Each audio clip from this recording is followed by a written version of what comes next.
नाही, पीक विम्याच्या बाबतीत आम्ही एक मीटिंगही घेतली आणि सभागृहातही लक्षवेधी लावलेली आहे.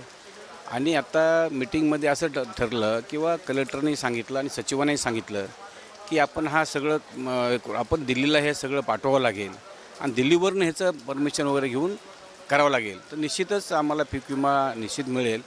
माझे 1-2-3 मंडळ आलेले नाहीत, बाकी सगळं मंडळ आहेत, पण 2-3 मंडळामध्ये तो पीक विमा मिळून जाईल. हो, निधी उपलब्ध झाला. आता जवळजवळ 65 कोटीचं टेंडर आमचं आता कॉन्क्रीटचं व्हाईट टॉपिंगचं टेंडर निघालं आहे.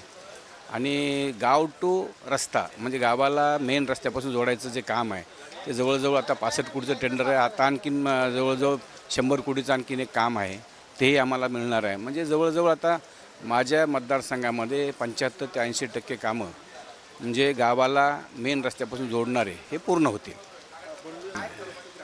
त्याबद्दल मला काही बोलायचं नाही. त्याबद्दल तेवढा मोठा मी नाही ॲक्च्युअली बोलायला.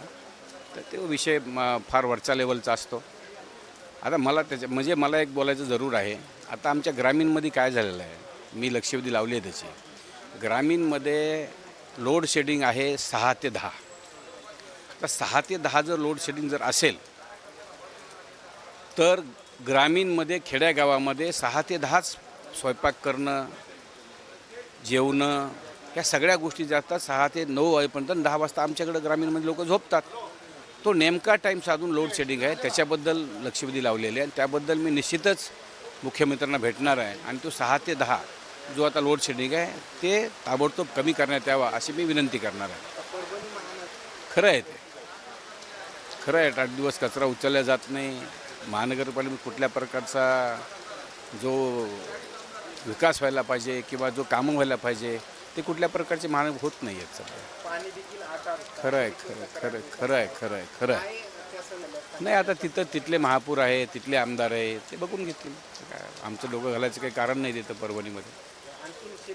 नाही, बियाणं उपलब्ध झालेलं आहे, खत उपलब्ध झालं, पण पाऊसच नाही पेरणी करायला. शेतकरी इतकं अडचणीत कोणीच नाही. आता सगळ्यात जास्त शेतकरी अडचणीत आहे. 10-20% पण पेरण्या झालेल्या नाहीत. आणखीन बऱ्याच पेरण्या व्हायच्या बाकी आहेत.